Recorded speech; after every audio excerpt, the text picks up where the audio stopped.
Good morning, it's Friday, and today we are going to be talking about my top 3 tips for getting stuff done. I'm going to share some quick tips on that, and then we're going to do an Ask Me Anything because it's Friday, and Fridays are our Ask Me Anything days. I hope that you all are having a great morning. Thank you all for That's so sweet of you. I got a blow dryer, so I actually don't have 5th day hair today, which I'm grateful for. And I feel like I'm getting over jet lag from our trip to South Africa and feeling more back into normal everyday life. So, you all, thank you so much. So many of you are inviting and sharing. Thank you guys. Hi, Katie. Good morning. I had something exciting happen yesterday. If you missed my scope yesterday afternoon, so exciting. My new book, Money Making Mom, I got the actual book in the mail, and it's the actual book that's coming out on November 3rd, and having it in my hands, so exciting. It's kind of like, it feels like birthing a baby or something. You put so much effort into it, so much time, make so many sacrifices, and then it's finally here. So it's very exciting. And I am doing scopes every afternoon around 3 p.m. Central Time on making money. So from now through, I don't know, we'll see, some launch week or something, or maybe I'll continue. We're doing money making scopes in the afternoon where I'm taking your questions. So if you want to learn more about making money, about how to increase your income, about business, blogging, entrepreneurialism, be sure to tune in at 3 p.m. Every afternoon for my money making scopes. And this afternoon we're going to be talking about how to start a business and how to find the time when you have young children. So if that's something that you have struggled with, be sure to tune in this afternoon. So if you are new here, my name is Crystal Payne. I am the founder of MoneySavingMom.com. I am the New York Times bestselling author of Say Goodbye to Survival Mode, and I'm also the creator of the 14-day online course called Make Over Your Mornings, and that's at makeoveryourmornings.com. If you are struggling with your mornings and you're feeling like, I just wish that I could start my days with more order and peace and organization and not feel so stressed and frustrated, be sure to go to makeoveryourmornings.com and scroll all the way to the bottom of the page, and you can type in your name and your email address, and we will send you day 1 for free so you can check it out. I'm also married to Jesse. We've been married for 12 and a half years. We have 3 kids. Catherine is 10. Caitlin is 8 and Silas is 6, and we live in the Nashville, Tennessee area, and we are self-employed entrepreneurs, and we homeschool our kids. And I homeschool in the morning, and my husband homeschools in the afternoon because we both work part-time to full-time hours, and so we work it around the homeschooling. Yay, bed made and dressed in something you love. Way to go, Jessica, I think that's your name. Okay, so we're going to talk about my top 3 tips for getting stuff done, and then we'll do an Ask Me Anything. So number 1 is keep your to-do list short. And I've talked about this before, but I cannot emphasize this enough. Do not set yourself up for failure by putting 36 things on your list. You cannot accomplish 36 things unless they're super short, tiny little things in a 24-hour day. You just cannot. And so you need to keep your to-do list short. You got an accountability partner for mornings. Yay! That makes me so excited to hear. Way to go. If you missed yesterday's scope, we talked about starting your days well, and you can go to catch.me/MoneySavingMom. Catch.me, that's KATCH.me/MoneySavingMom, where I talked about starting your days well.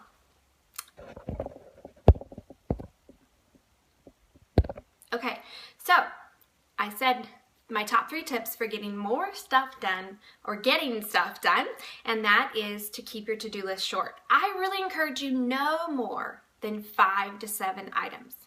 No more than 5 to 7 items in a day. You just cannot do more than a few things and do them well if you're going to have breathing room and margin in your day. And you need that breathing room and margin. You need time in your day to just be able to savor life, to be able to refresh yourself and replenish yourself.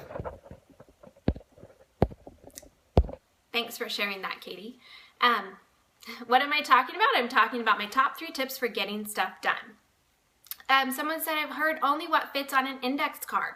Yeah, so keep your to-do list short. Maybe you need to put it on a Post-it note or an index card to remind yourself to not have this massively long to-do list.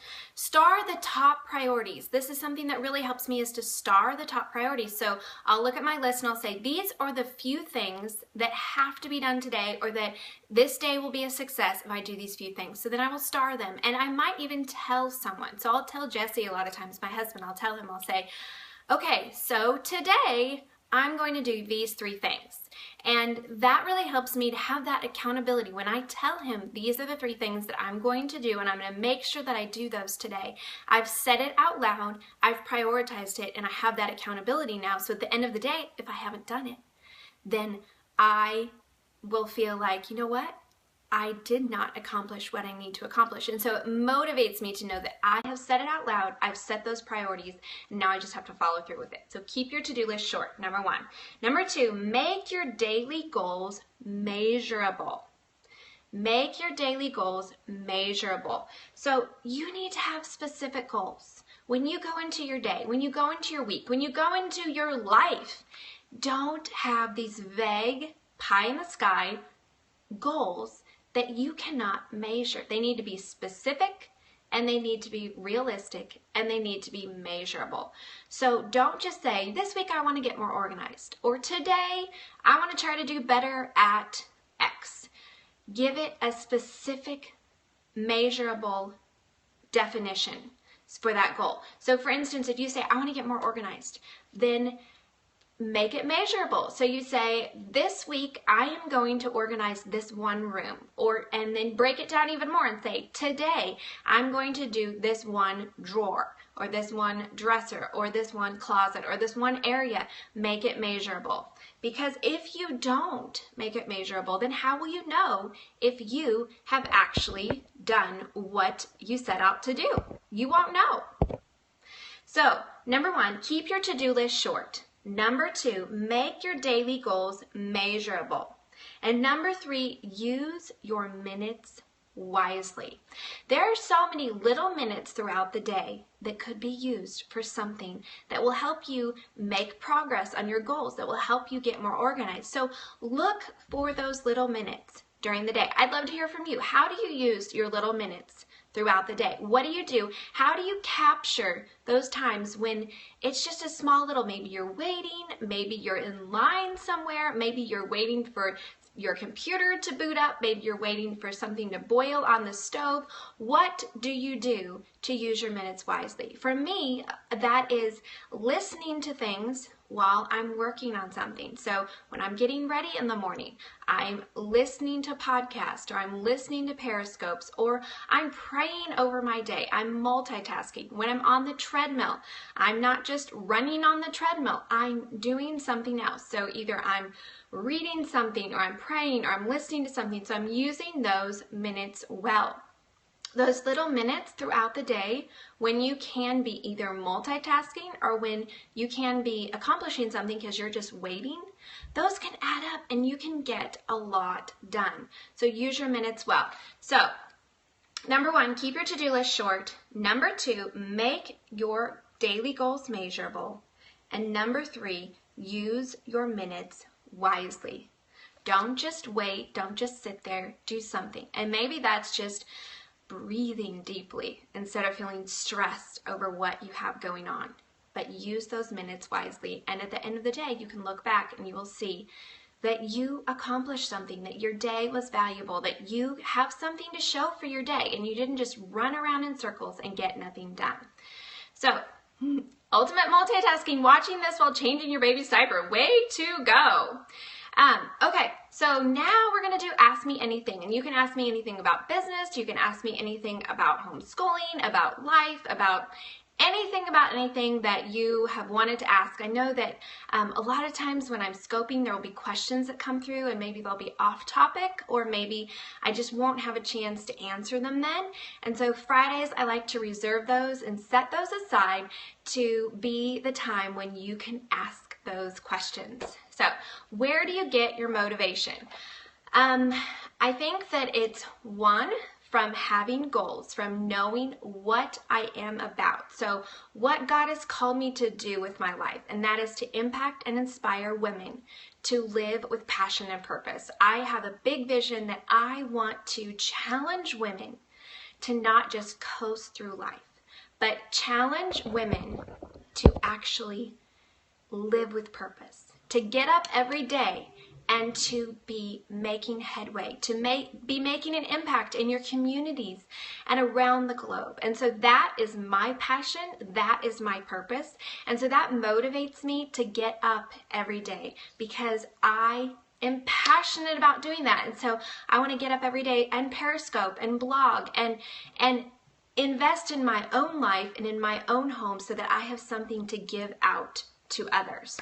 How did you start exercising? I grew up in a family of people who exercised. My dad ran track in high school and then got a full ride scholarship for running track in college. And my mom has always been someone who exercises. And so I saw that modeled by my parents. And then I was homeschooled, for those of you who don't know.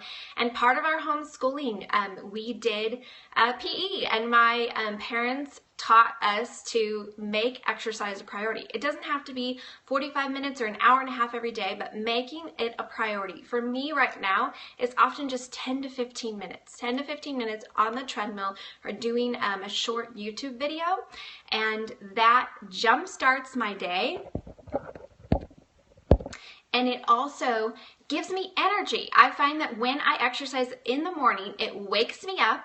It gives me energy, it gets my heart pumping, but then it also starts my day off well because I've already exercised and I feel like I've accomplished something that's really good for my health, and I have started my day with something that is setting myself up for success. My lists are pages because I feel behind ideas. Okay, so what I would encourage you to do is to pick one thing, one goal, one habit. I wrote about this on MoneySavingMom.com last night. My post that's at the top of the page right now, I talked about the importance of picking one thing. We can feel like there are so many different things that we want to do, that we need to do, that we should do, habits we want to develop, areas we want to improve in our life, but we can't do it all. We cannot do it all. You cannot overhaul your life overnight. So I would encourage you to start with the one thing that you feel like is going to have the biggest impact. So maybe that's getting up 15 minutes before your kids get up in the morning. Maybe that's exercising. Maybe that's going to bed earlier. Maybe that's committing to do one load of laundry every single day from start to finish. Pick one thing and make that your focus for 3 to 6 weeks. At the end of 3 to 6 weeks, if you feel like, I made good progress, this has become a habit, this is really helping my life, I can move on to something else, then move on to something else. But maybe you feel like I need to stick with this for a little bit longer and make it a habit. And so stick with it. Or maybe you say, I need to tweak this, or maybe you say, I need to move on to something else because this didn't have the impact that I thought it would. But stick with it for at least 3 to 6 weeks to really see what fruit it's going to have. So pick the one thing that's going to make the biggest difference. Now you might be saying, but I have so much that I want to do. Keep a running list of all of those things that you want to change, that you want to do, the areas that you want to improve on. Keep a running list of that in your phone, in a notebook, somewhere. Every time you think of something, add it to that list, but then set it aside. And then when you have finished that one task or you have created that one habit and it's become a part of your life, then move on to the next most important thing. The next most important thing on the list. Someone said you could purchase the 3 tiny habits. Check out tinyhabits.com. I will have to check that out. I have not heard of tinyhabits.com. Great tip there.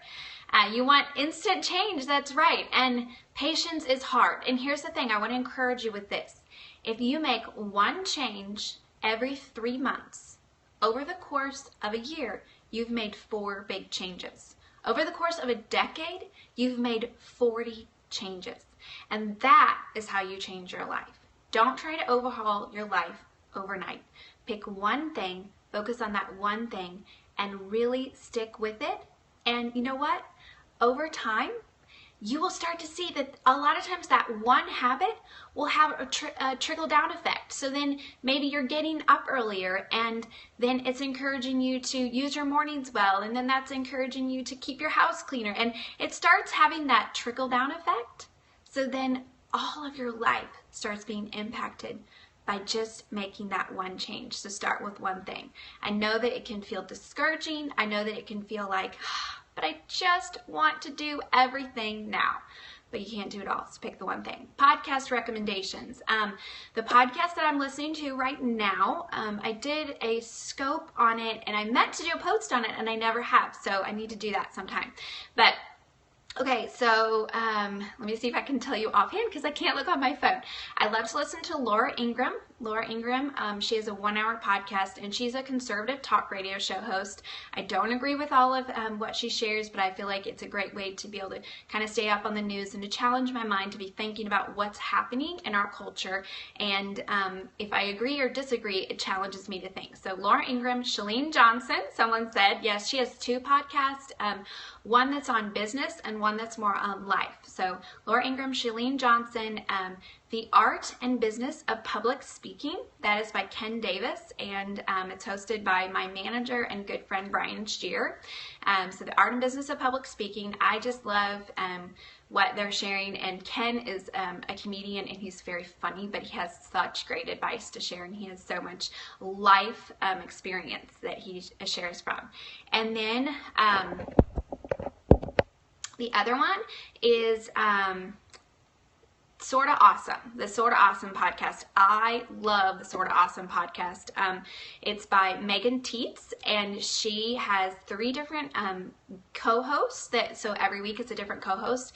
And my favorite is Rebecca, because Rebecca is someone who I know and have met in real life. But I just love, it's funny, and every week they bring their awesome of the week, and so it will be something that they've learned, some tips, some book, whatever. And, you know, a lot of times I would not watch that show or read that book or something because I have really conservative tastes when it comes to what I'll watch and read.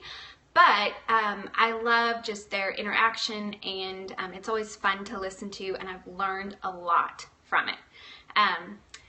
Yes, there's a bunch of trolls today. I know. Love Rebecca from Sorta Awesome, and she's at simplyrebecca.com, and she is also on Periscope, and then she blogs at simplyrebecca.com. Tell us how to spell those names. Maybe someone can put all of those in the comments. So we got more people to block here.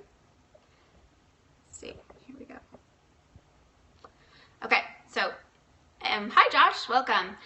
Please say hello to Indonesia. Well, hello Indonesia. Yes, I know Donna. Rebecca is so wonderful, and I've learned so much from her. If you're not following her on Periscope, she always has such fun, great advice, and she's very frugal, and she's very simple, and so it's Simply Rebecca, or I think on Periscope, I'm not even sure. Is she Simply Rebecca on Periscope? I'm not sure. Maybe someone can let me know. Oh, she's a dear friend of yours. Yeah, she and I have met a few times, and we've gotten to interact online, so it's fun. But tips for getting ready quickly. I think that the best tip that I would have is to have a routine. So, for instance, I don't change up like getting ready in the morning. If you're talking about like getting dressed and getting hair done and all of that, in the morning, getting ready for the day, I really don't change things up. You'll notice when I get on here, my hair usually looks the same, my makeup usually looks the same. I only have maybe 7 outfits that I kind of mix and match for every day, and so I really have the same routine, and so it's very easy. Unless I wash my hair, I just kind of do the same thing every morning, and I will try to lay my clothes out the night before so that I know exactly what I'm going to wear, and I'm not searching through to try to figure that out in the morning, and then just get up and exercise, and then take my shower and get ready. And so I know that sounds really boring, for some people because you like to change things up. You like to have a lot of different outfits. You like to have a lot of different hairstyles and makeup. But for me, it just works well to keep it really simple and just do the same thing every single day pretty much. And then I don't have to think through a lot of different things. I simplify and I minimize the choices that I have to make. And then it helps me to be able to have more margin and room to be able to focus on other things and put my energy and effort into some other things. What did I read on the plane? That's a great question. I read, okay, let me see if I read 2 books on marriage that I didn't tell you that I was bringing because they kind of have titles that I wouldn't put out on the internet because they might bring all the lovely people who are searching for things.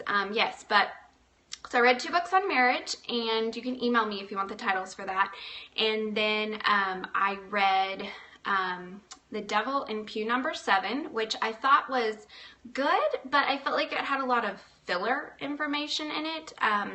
It just felt like they were trying to take, I don't know if you've ever read a book where it feels like they're trying to take a small, like a story that's a great story, but it could be written in 3 chapters, and then they make it into 10 chapters. And so it kind of felt like that. What's my email? It's crystal@moneysavingmom.com, or you can just email through the contact form on my site.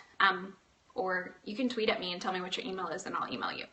I try to be careful what I put. Certain words, if you put them out on the internet, they attract people that you don't really want to attract to your blog. So, okay, so what was I saying? Oh, so I read The Devil in Pew Number 7. I read 2 books on marriage. And then I also read, I was going to read Still Alice, but the plane ended up having that movie. And so I ended up watching the movie instead of reading the book because it was late at night and I thought, I'm going to watch the movie. And it was... I thought it was a decent movie. I didn't like the ending. I thought the ending was, I wanted more from the ending, and I thought, yeah, somebody said depressing. It was a depressing movie. That's what I thought. So I don't know if you've watched the movie and read the book, I'd be interested. So the book is better. Okay, does it have a better ending? Because I thought if the book ends like that, I do not want to read the book. So anyway, so did that, and then I also read When God Doesn't Fix It by Laura Story. And I really enjoyed that book. I didn't know much about Laura Story's story. She is a Christian musician, and her husband has been through some serious health crises and trauma. And I think anybody who you've gone through something where it just feels so discouraging, and what you thought was going to be a simple thing turned into the rest of your life, a trial for the rest of your life, then this book, When God Doesn't Fix It, I feel like would really encourage you if you're looking for a Christian book that's a story that is not all pretty and polished. It's raw and it's authentic and it's real. So do you have a blog about how you minimize your wardrobe to just 7 outfits? I've blogged about what I call my minimalist wardrobe. I used to only have 6 mix and match outfits, and I was really strict about that. And I would only have 6 tops and 6 bottoms, and it was all mix and match. Since I've been doing more speaking and going on the road and having to have business meetings and TV and different video and that sort of thing, I've had to expand my wardrobe just a little bit because the 6 mix and match wasn't working so well for all of that. And so I now have a few outfits that are just business outfits. I have a few that are kind of business casual, and then I have a few that are than just every day. And so probably total, I need to like go and count everything, but I think I probably have like 10 bottoms and probably like maybe 10 tops. I'm not sure exactly. And then some are like dresses, so that doesn't really count as either one of those things. So but it's very I have a very small wardrobe compared to most people, and I rewear stuff over and over and over again, just because I'm the kind where, like for instance this, if you can see, like this necklace that goes, I just always wear it with this dress, and I have a green sweater that I can wear over this dress, and leggings and boots if it's cold outside, and then in the summer I can wear it just without the green sweater and without the leggings. And so most of the things in my closet are things that there's a lot of options for them to be throughout the year, and it's not just a summer item or a winter item. I will have ways that I can turn it into an all-round year item. But then also, I kind of have where it's like, this is the jewelry that I wear with this. These are the shoes that I wear with this. And so then it's really easy for me to be able to put outfits together, because I kind of know I always wear that with that. And I do mix up some things, but other things I just keep it really simple. So do you wear and put back in the closet and wear again before you wash? It depends on what it would be. Like jeans, I'm going to rewear those as many times as I possibly can before they need to be washed. Other things, you know, shirts, undershirts, certain things like that, I'm going to probably wash them after wearing them one time. So I try to rewear as much as possible, because I do not enjoy doing laundry, although my kids are helping me now more with laundry, so it's a little bit easier. But for a long time I was the one doing laundry, and so I tried to cut down on as much laundry as possible. You only wear about 10% of your wardrobe. You know what, I think it was can't think of the blogger at Get Rich Slowly, which his name is slipping my mind right now, but I think he took everything from his closet, and he had another room in his house with another closet, and he put all of his clothes in that other closet, and then he only brought out, so when he would go get dressed in the morning, he would get something from that closet, and then he would put it back in his closet. And he did this, I think, for like 6 months. He has a blog post on it, that he did this for 6 months or something like that, and then whatever was in his closet after 6 months, that's what he kept, and he got rid of everything else that was in that extra closet, because he realized there were so many clothes in his closet that he wasn't wearing. So I tried, you could actually freeze your jeans to freshen them up instead of washing. I did not know that. Somebody needs to send me a link. I learn new things from you guys every single day. Freeze your jeans. Okay, I'm gonna have to think about that one. And now I need to go Google that. Yeah, most clothes do not need to be washed after every wear, especially if you're layering. So if you're layering, the bottom layer needs to be washed, if, you know, for shirts or something. I usually always wear undershirts or camisoles underneath everything. I don't know why, but I just do. And so then I feel like that allows you to be able to have a little bit more wear out of the top layer. You saw that going around Facebook. I gotta go Google that. I'm really intrigued. But anyway, so I feel like that by simplifying my wardrobe and by just having fewer outfits, it's again like getting up in the morning and having the same hairstyle and having the same makeup routine. Simplifying my outfits has allowed me to then not have very many choices that I have to make in the mornings, and just only having things that I love, that fit me well, that are my colors, that are my style, and then just keeping those, and everything else, like not having anything else in my closet that is not my style and my color and fits me well. And that's really helped to simplify choices for me in the morning. So, okay, it is 8:15 according to my clock that I have here, so I'm gonna hop off, but I will be back this afternoon at 3 p.m. Central Time, and we will be talking about how to start a business when you have young children, and how do you find the time to do that. So I will look forward to seeing you then. If you haven't done so already, be sure to go to MoneyMakingMomBook.com, MoneyMakingMomBook.com, and you can sign up for my free 5-day course on how I make a full-time income from home. If you are interested in starting your own business, if you're interested in increasing your income from your current business, be sure to sign up for that course. It's free and I'm very excited about it. It's a video course that's 5 days and you'll get a video in your email every single day, plus tips and links and encouragement to help you as you start on your entrepreneurial journey or as you are already on the journey. And I hope that my story and the practical encouragement will help you. So that's at MoneyMakingMomBook.com and sign up for the free 5-day course. So I will see you this afternoon at 3 p.m. and I hope you have a wonderful day. Thanks so much.